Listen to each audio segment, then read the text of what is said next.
নমস্কার বন্ধুরা, কেমন আছেন সবাই? বং কিচেন উইথ বর্ণালী চ্যানেলে নতুন একটি রেসিপিতে সবাইকে জানাই স্বাগত। আমি আজকে যে রান্নাটি করব সেটি হলো মিক্সড ফ্রাইড রাইস। তার জন্য যা যা উপকরণ লাগবে আমি এখানে আপনাদের দেখাচ্ছি। তা আমি কিভাবে করলাম আপনারা একটু দেখবেন। আপনারা অনেকেই অনেক রকম করে করেন, তা আমি যা পেরেছি সেই রকম করে দেখাচ্ছি, দেখবেন, আশা করি ভালো লাগবে। তার জন্য আমি প্রথমে নিয়ে নিলাম দেরাদুন চালের। আমি চালটাকে আগেই ধুয়ে ভালো করে ঝরঝর করে রেখে দিয়েছিলাম।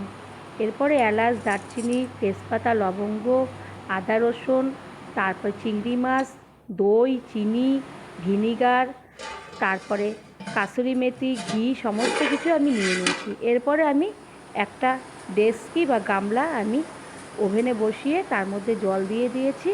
জলটা একটু ফুটে গেলে আমি দিয়ে দেব লবণ।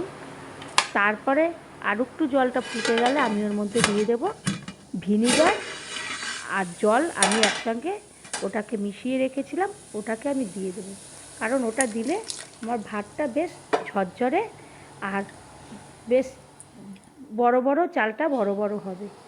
এরপরে আমি জলটা ফুটে গেছে টকবক করে, আমি ওর মধ্যে দিয়ে দিলাম চালটাকে দিয়ে আমি কি করব, একটা ঢাকনা দিয়ে ঢেকে দেবো। ওই ডেস্কির ঢাকনাটা দিয়ে আমি ঢেকে দেবো।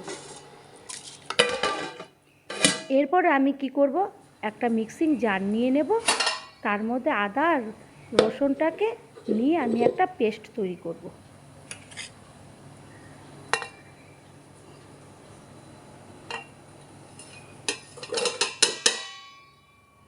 আমি ওটাকে একটা পেস্ট তৈরি করব বলে আমি এরপরে পেস্টটা হয়ে গেছে, আমি একটা কি করব, একটা বাটির মধ্যে আমি ঢেলে রাখবো।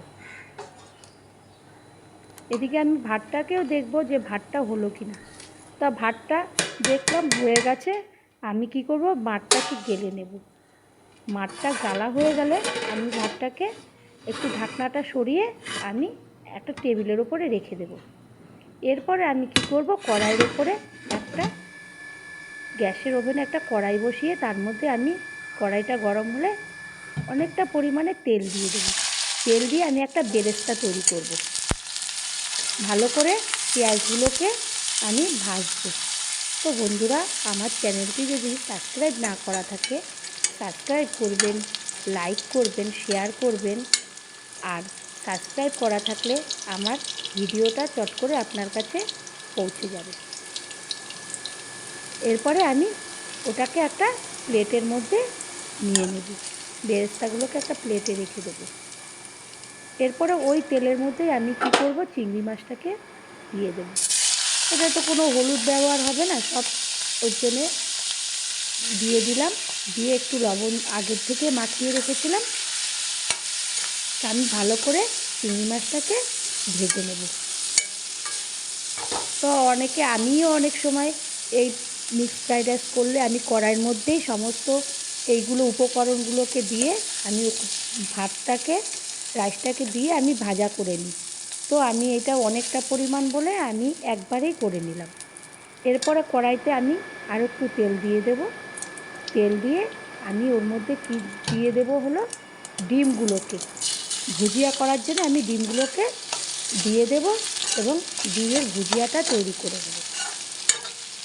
আমি এখানে মুরগির মাংসটা বাদ দিয়ে দিয়েছি, কারণ এখন বার্ড ফ্লু হচ্ছে বলে আমি ওটাকে দেইনি।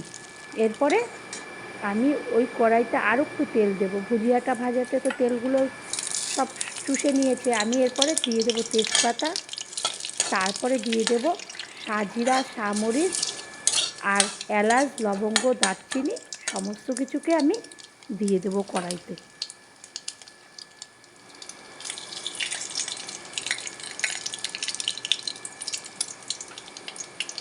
আমি একে একে সমস্তগুলো দিয়ে আমি ওটাকে ভাজা মতন করব। আমি এখানে হাতা দিয়ে নাড়াচাড়া করছি, খুন্তি ব্যবহার করছি না, হাতা দিয়ে করে নিচ্ছি। এরপরে আমি ভালো করে ওটা হয়ে গেলে ওর মধ্যে আমি আদা রসুন যে পেস্টটা করেছিলাম ওটাকে আমি দিয়ে দেব। দিয়ে আমি এটাকে ভালো করে একদম ঝুড়ো ঝুড়ো করে ভালো করে ভেজে নেব। এরপরে আমি ওর মধ্যে প্রথমে ওই ভাতটা ঢাকনা তুলে দিয়ে দিলাম আমি লবণ। লবণ আগেই একবার ভাতের মধ্যে দিয়ে দিয়েছিলাম, কিন্তু ওটা যেহেতু ফ্যানের মাধ্যমে চলে গেছে। এরপরে আমি ডিমের ভুজিয়া, চিংড়ি মাছ, পেঁয়াজ বেরেস্তা সমস্ত ঢেলে দিলাম। একে একে সমস্ত কিছু আমি এর মধ্যে ঢেলে দিচ্ছি। এরপরে দিয়ে দেব আমি যে আদা, রসুন, তেজপাতা, তার গরম মশলার যে পেস্টটা সব ভাজা হয়েছিল ওগুলোকে। এরপরে আমি দিয়ে দেব, এরপরে আমি গোলমরিচের গুঁড়োগুলোকে আমি দিয়ে দিলাম। তারপরে আমি দিয়ে দেব ঘি, তারপরে আমি দিয়ে দেব চিনি, তারপরে আমি কাসুরি মেথি দিয়ে দেব। একে একে সমস্ত কিছু আমি দিয়ে দেবো। এরপরে চিনি দিয়ে দিলাম। তা বন্ধুরা, আমি যেভাবে করলাম একবার বাড়িতে করে দেখবেন, আশা করি ভালো লাগবেন। লাইক করবেন, শেয়ার করবেন, পাশে থাকবেন, সাথে থাকবেন। ধন্যবাদ।